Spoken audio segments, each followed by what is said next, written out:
às vezes usamos o termo metafísico, os metafísicos, o pensamento metafísico, mas ele não é muito claramente esclarecido qual é a natureza dele. E acho que é importante esclarecer, né? Então não é só pelo nome metafísico, aí a gente fala, nossa, que monstro, que forma monstruosa de pensamento será essa que é rejeitada e tal, né, em termos de fenomenologia e em termos do pensamento heideggeriano. O que ele quer dizer com metafísica é exatamente isso que nós acabamos de comentar, é a expectativa de dominar, de encontrar a versão final do que é o ser na sua essência. É por isso que se chama metafísico. Seja qual for a proposta, e toda a história da filosofia é interessante, é um percorrer, cada pensador propondo uma nova versão final, né? Uma nova maneira do ser se mostrar na sua essência. E repito, é interessante porque essas versões que cada filósofo ou cada sistema de pensamento encontra, ela é verdadeira, mas ela não é a final, no sentido que é a única possível, né? Acho que eu certamente não sei se o Heidegger fez um Husserl, um filósofo de conhecedor dessa forma de pensamento, faria essa consideração que eu estou fazendo, né? Mas acho que eles concordariam em dizer, sim, todas essas colocações, agora na terminologia que nós sabemos, metafísicas não porque o que eles encontraram é falso, é a pretensão daquilo que se encontrou como sendo absoluto e único, é por isso que é metafísico. Não é que a colocação é falsa, né? Mas se pretende considerá-la como definitiva. Eu acho que nenhum pensador negaria que são versões verdadeiras, mas que são possibilidades essenciais de ser do ser, né? Como diria o Foucault, né? Quer dizer, ele na obra dele, tem uma obra dele que eu acho que é suficientemente famosa para ser, pelo menos, ouvido falar por nós, né? As palavras e as coisas, né? Tem uma obra dele que é bem fundamental.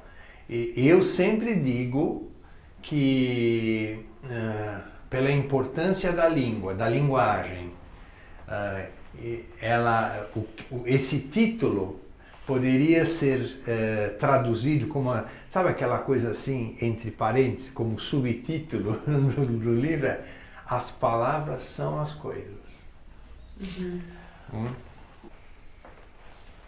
Se verdade e ser estão tão intimamente implicados, a ponto de não podermos desvincular um do outro, como a arte, a poética, se implicaria necessariamente com ambas? Essa é a pergunta agora. Eu vou desenvolver tudo a partir de agora dessa pergunta. Isso seria possível como caminho inexorável, essa implicação, ou seria fruto de uma arbitrariedade? Creio que no início da minha comunicação, uma parte significativa dessa interrogação já foi respondida, já foi sendo respondida, indicada nos seus traços fundamentais. Quando eu dizia, o dizer poético habita, já está presente no que ele revela, a verdade, o ser. E mais, a poética é a obra que torna visível o invisível no dia a dia. Explicita o não visível, o inaudível no cotidiano. E a respeito do artista, dizíamos que é aquele que, pontinhos, se coloca a serviço do ser, pontinhos, procura ouvir o que o ser lhe diz.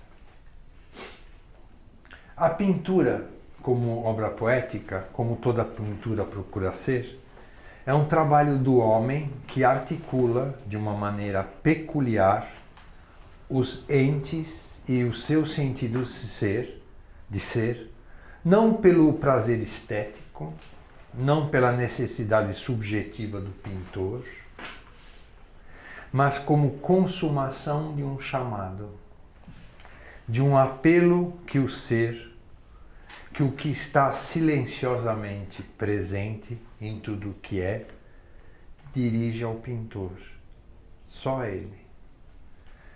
Esta particularidade de apelar especialmente a uma pessoa em particular não se constitui na eleição de um homem privilegiado, mas da destinação que este homem, por suas particulares e específicas maneiras de ser, poderá procurar e transformar em obra o que o ser lhe sussurra. Assim, Van Gogh, por ser quem é, estranho, desajustado, angustiado e oprimido por ele mesmo, ouve o que o ser lhe diz e pinta para abrir ao mundo e aos homens um par de sapatos. Estranha e aparentemente frouxa relação entre o sentido de ser e o par de sapatos, que é, insistamos, toda a obra realizada. Não há na obra nada mais, nem texto, nem explicações ou comentários, apenas um par de sapatos, que aqui está, né?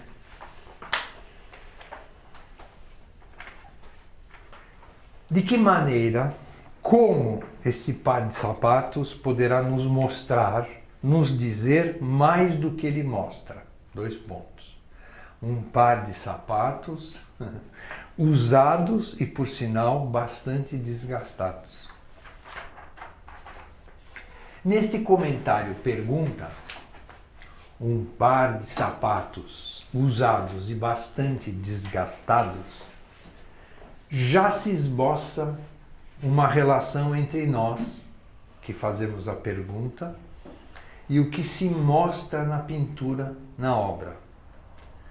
Ao usar, naquilo mesmo que a pintura mostra, as palavras usados e desgastados, a nossa relação com a obra apresenta uma ampliação daquilo mesmo que se mostra e necessariamente sugere trabalho. Sugere trabalho e não simplesmente uso, porque não são sapatos de passeio.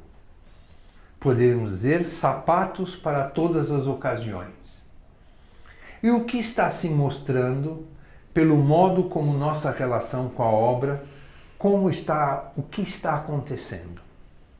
Que o que aparece, no caso da obra Um Par de Sapatos, o que aparece como sentido da obra é a expressão direta do tipo de relação que nós vivemos com a obra. O que aparece, no caso da obra Um Par de Sapatos, o que aparece como sentido da obra é expressão direta do tipo de relação que nós vivemos com a obra.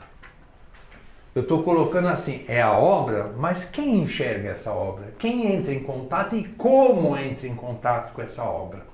É isso que eu estou colocando.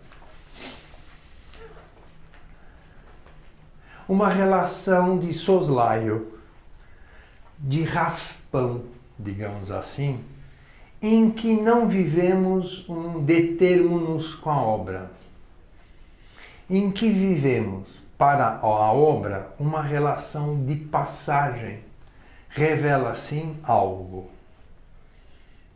Um par de sapatos e nada mais, nada mais. Mas, intrigante, nós mesmos, estes que estamos ocupados em dar conta de, que estamos na vida como cumprindo metas e ticando metas cumpridas, proferimos, quase sem querer, sem nos apercebermos, uma sentença. Um par de sapatos usados e desgastados aí no quadro de Van Gogh. Essa é a sentença proferida por nós. Que nos convida, quase nos obriga a avançarmos, a seguir adiante. E é um seguir adiante de não considerar que a compreensão da obra já está realizada. É avançar, que estranho e inquietante que é isso, no aprofundamento das implicações daquilo que foi vislumbrado, foi tão naturalmente visto no quadro. Um par de sapatos usados e desgastados. Eu vou continuar para ficar mais claro. E o aprofundamento se impõe a nós, homens modernos e de sucesso social, e nos solicita. 2 pontos. O que há neste quadro que, se nos detivermos com ele, ele nos revelará? O que há nesta obra que está dita na obra mesma, como ela é pintada, mas fundamentalmente só é ouvida e percebida se nós nos detivermos, se nós permitirmos, se nós formos obrigados a estarmos com ela, com a obra, só a obra. Só a obra quer dizer, como já foi afirmado anteriormente, segundo palavras de Heidegger, tudo que se queira colocar entre a coisa e nós, como concepção e enunciação sobre a coisa, precisa ser antes afastado.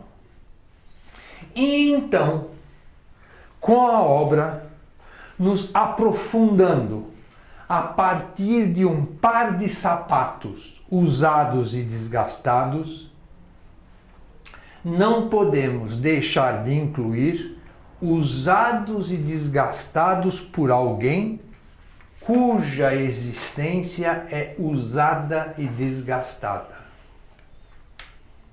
Esta pessoa, presente no seu par de sapatos, é alguém cujo modo de existir está expresso neste par de sapatos.